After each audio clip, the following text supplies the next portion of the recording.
Assalamualaikum warahmatullahi wabarakatuh. Kami dari kelompok 3 akan membahas materi ketujuh, yaitu keterampilan dasar mengajar. Saya Arjuna sebagai moderator. Selanjutnya anggota tim saya adalah ada Putri Wulandari, Destria Ramadhani, Rani Syafira, Bella Sicilia Ariska, Laksmita Wahyu Chandra Utami, Dian Putri Redinanti, dan terakhir Sulis Setiawati. Yang pertama, kita akan membahas tentang definisi keterampilan dasar mengajar yang akan dijelaskan oleh Saudari Putri Wulandari. Kepada Saudari Putri Wulandari, waktu dan tempat disilahkan. Baiklah, di sini saya akan menjelaskan definisi keterampilan dasar mengajar. Nah, keterampilan dasar mengajar ini menurut Ramli 2011 yang dikutip oleh S. Arifin 2018 adalah bentuk perilaku kemampuan atas keterampilan yang bersifat khusus dan mendasar yang harus dimiliki guru sebagai modal dasar untuk melaksanakan tugas-tugas pembelajaran secara profesional. Lalu menurut Suwarna 2006, halaman 66 yang dikutip oleh Nuridin dan kawan-kawan 2018, keterampilan dasar mengajar juga dapat didefinisikan sebagai kemampuan minimal yang harus dicapai oleh calon guru. Lalu keterampilan dasar mengajar guru menurut Kriya Chow 2007 halaman 4 yang dikutip oleh Sri dan kawan-kawan 2018, keterampilan dasar mengajar sangatlah penting dalam melaksanakan pembelajaran untuk kelancaran proses belajar mengajar. Jadi dapat disimpulkan keterampilan dasar mengajar merupakan beberapa aktivitas atau kegiatan yang berbeda namun masih saling berkaitan yang dilakukan guru untuk mendorong pembelajaran anak. Lalu keterampilan dasar mengajar bagi guru juga mutlak harus dikuasai agar guru dapat mengimplementasikan berbagai strategi, pendekatan, atau model pembelajaran. Baiklah, hanya itu saja yang saya jelaskan. Saya kembalikan ke moderator. Terima kasih. Baik, terima kasih kepada Saudari Putri Wulandari yang telah menjelaskan definisi pengertian keterampilan dasar mengajar. Selanjutnya kita masuk pada materi yang kedua, yaitu jenis-jenis keterampilan dasar mengajar yang kedua yang akan dijelaskan oleh Saudari Destria Ramadhani. Kepada Destria, waktu dan tempat disilahkan. Teman-teman, kali ini saya akan menjelaskan mengenai jenis-jenis keterampilan dasar mengajar 2. Ini terbagi menjadi 3 ya. Yang pertama itu keterampilan variasi stimulus, dan yang kedua itu keterampilan bertanya dasar, dan yang ketiga itu keterampilan bertanya lanjut. Oke, yang pertama itu keterampilan variasi stimulus. Variasi stimulus merupakan upaya guru dalam memberikan stimulus pembelajaran secara beragam atau bervariasi. Sehingga siswa dapat merespon melalui alat indera dan cara yang berbeda atau bervariasi untuk mendapatkan pengalaman belajar yang luas dan mendalam melalui penggunaan media pembelajaran atau variasi gaya mengajar dan komunikasi nonverbal yang berupa perubahan suara, mimik, kontak mata, dan semangat. Yang kedua itu keterampilan bertanya dasar. Nah, pertanyaan dasar adalah pertanyaan suruhan atau pertanyaan awal yang menjadi pembuka untuk meminta penjelasan atau keterangan respon dari pihak yang ditanya. Misalnya, kita ingin bertanya kepada anak, hewan apa ya yang suka makan pisang? Seperti itu. Oke, yang kedua itu keterampilan bertanya lanjut. Apa sih pertanyaan lanjut? Pertanyaan lanjut merupakan kelanjutan dari pertanyaan dasar. Mengapa sih diperlukan pertanyaan lanjut dalam pembelajaran, atau apakah setiap pertanyaan yang diajukan harus selalu pertanyaan dasar dan pertanyaan lanjut? Oke, di sini saya akan memberikan contoh pertanyaan lanjut. Misalnya, pada pertanyaan dasar tadi kita bertanya kepada anak, hewan apa yang suka makan pisang? Kemudian anak menjawab itu monyet. Nah, pertanyaan lanjutnya itu bagaimana suara monyet? Baiklah teman-teman, demikianlah materi yang dapat saya sampaikan. Saya kembalikan kepada moderator. Baik, terima kasih saya ucapkan kepada Saudari Destria Ramadhani yang telah menjelaskan jenis keterampilan dasar mengajar. Selanjutnya kita masuk pada pembahasan tujuan dan manfaat dari keterampilan dasar mengajar. Yang pertama adalah tujuan dan manfaat dari variasi stimulus yang akan dijelaskan oleh Saudari Rani Syafira. Kepada Rani Syafira, waktu dan tempat disilahkan. Saya Rani Syafira akan menjelaskan tentang tujuan dan manfaat dari keterampilan dasar mengajar 2.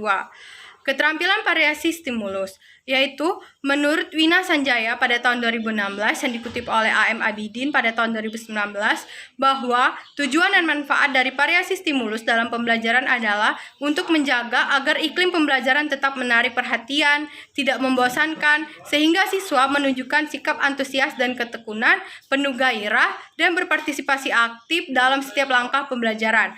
Dari pernyataan tersebut, ada beberapa poin penting yang menjadi tujuan dan manfaat dari variasi stimulus. Yang pertama, yaitu terciptanya proses pembelajaran yang menarik dan menyenangkan. Kedua, yaitu menghilangkan kejenuhan dan kebosanan sebagai akibat dari kegiatan yang bersifat rutinitas. Yang ketiga, yaitu meningkatkan perhatian dan motivasi belajar siswa. Yang keempat, yaitu mengembangkan sikap keingintahuan siswa terhadap hal-hal yang baru. Yang selanjutnya yaitu menyesuaikan model pembelajaran dengan cara belajar siswa yang berbeda-beda, dan yang terakhir yaitu meningkatkan kadar aktivitas belajar siswa. Baiklah, saya kembalikan ke moderator. Terima kasih kepada Saudari Rani Syafira yang telah menjelaskan manfaat dan tujuan dari keterampilan dasar mengajar variasi stimulus. Selanjutnya kita masuk pada materi tujuan dan manfaat dari keterampilan dasar mengajar bertanya, yang akan dijelaskan oleh Saudari Bella Sicilia Ariska dan juga Saudari Laksmita Wahyu Chandra Utami. Kepada Laksmita dan Bella, waktu dan tempat disilahkan. Terima kasih kepada moderator telah memberikan kesempatan kepada saya. Kali ini saya Laksmita akan menjelaskan tentang slide 8, yaitu tujuan dan manfaat keterampilan dasar mengajar 2 berkenaan dengan keterampilan bertanya dasar. Tentu saja ada beberapa poin yang akan kita bahas kali ini, yaitu poin pertama, membangkitkan minat dan keingintahuan siswa tentang suatu topik. Dalam hal ini bisa kita menggunakan media berupa gambar, yaitu tentang taman. Nah, kali ini kita angkat suatu topik itu adalah lingkungan. Kira-kira kita membangkitkan di gambar tersebut terdapat apa saja ya, gitu, ataupun warna apa saja yang ada di gambar itu, seperti itu. Lalu poin kedua, memusatkan perhatian pada masalah tertentu. Berkenaan dengan gambar yang telah kita sediakan, bisa juga menggunakan di lingkungan itu mengapa ya kotor sekali taman yang terdapat di gambar, seperti itu. Kita bisa memusatkan anak untuk menggali lagi masalah apa saja yang bisa dibangkitkan untuk proses pertanyaan tadi. Lalu 3, menggalakkan penerapan belajar aktif. Dalam hal ini tentu kita juga bisa menggunakan metode, teknik, atau pendekatan yang berkenaan dengan aktifnya anak dalam proses pembelajaran, yaitu bisa menggunakan tanya jawab, penerapan percakapan gitu kan.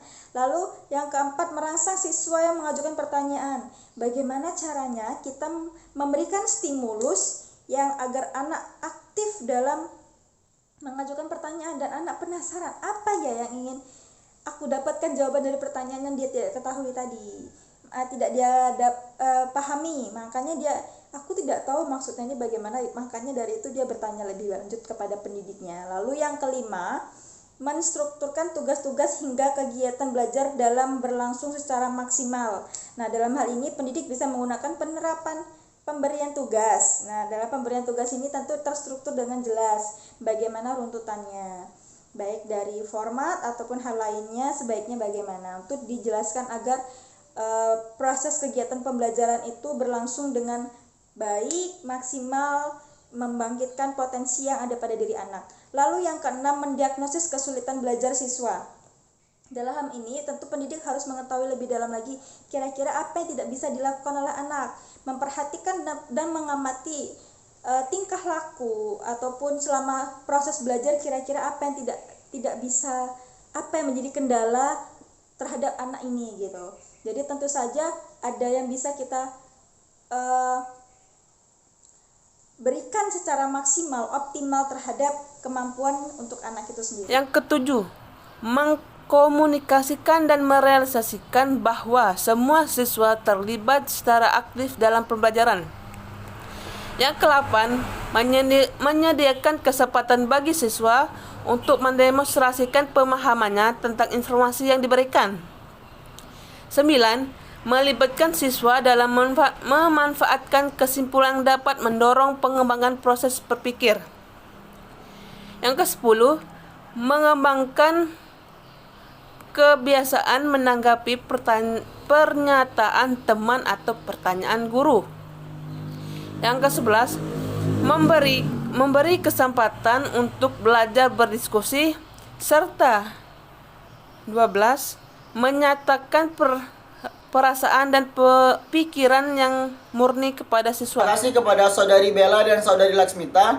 Selanjutnya kita masuk pada tujuan dan manfaat keterampilan dasar mengajar yang kedua, yaitu tentang keterampilan bertanya lanjutan yang akan saya jelaskan sendiri. Yang pertama, tujuan dan manfaatnya adalah untuk mengembangkan kemampuan berpikir siswa, untuk menemukan, mengorganisasi, atau menilai atas informasi yang diperoleh. Kemudian, untuk menstimulus siswa dalam bentuk pengungkapan bertanya dan yang didasarkan atas informasi yang lebih lengkap dan juga relevan. Kemudian seterusnya, mendorong siswa atau menstimulus siswa untuk mengembangkan dan memunculkan ide-ide atau gagasan yang kreatif dan juga inovatif. Kemudian yang terakhir, tujuan dan manfaat dari keterampilan dasar mengajar ini adalah untuk mendorong siswa melakukan proses pembelajaran dengan lebih analitis, lengkap, dan juga komprehensif.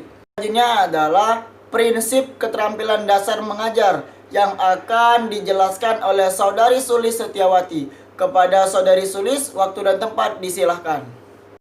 Baiklah teman-teman, di sini saya akan menjelaskan mengenai prinsip dan unsur yang terkandung dalam keterampilan variasi stimulus. Prinsip yang pertama yaitu tujuan. Nah, jadi dalam penerapan keterampilan variasi stimulus ini haruslah memiliki tujuan yang jelas.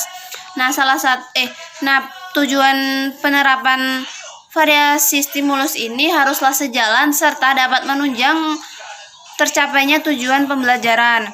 Nah, untuk poin yang kedua yaitu fleksibel. Artinya, dalam penerapan variasi stimulus ini haruslah bersifat luas ataupun dinamis sehingga memungkinkan dapat diubah kapanpun sesuai dengan situasi dan kondisi yang ada dalam proses pembelajaran tersebut. Poin yang ketiga yaitu kelancaran dan berkesinambungan. Artinya, dalam penerapan variasi stimulus ini haruslah dapat memperlancar proses pembelajaran yang ada. Nah, poin yang keempat yaitu logis.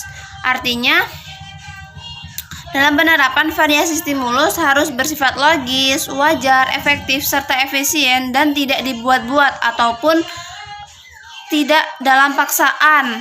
Nah, untuk poin yang kelima yaitu pengelolaan secara matang. Artinya, penerapan dan pengembangan variasi stimulus dalam pembelajaran harus direncanakan secara matang sehingga dapat diproyeksikan efektivitas serta efisiensinya dalam menunjang terhadap proses dan hasil pembelajaran yang sedang berlangsung.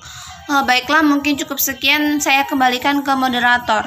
Terima kasih kepada Saudari Sulis Setiawati yang telah menjelaskan prinsip dari keterampilan dasar mengajar. Di sini saya akan menjelaskan tipe dan kriteria dari keterampilan bertanya dasar. Tipe pertanyaan adalah berhubungan dengan bentuk atau model pertanyaan yang diajukan. Penggunaan setiap tipe atau model pertanyaan yang disampaikan tergantung pada beberapa pertimbangan. Setiap pertanyaan yang diajukan dalam proses pembelajaran adalah alat atau instrumen pembelajaran yang mengkondisikan proses pembelajaran yang aktif, kreatif, dan dinamis. Selanjutnya, materi terakhir yaitu tentang karakteristik keterampilan dasar mengajar yang akan dijelaskan oleh Saudari Dian Putri Redinanti.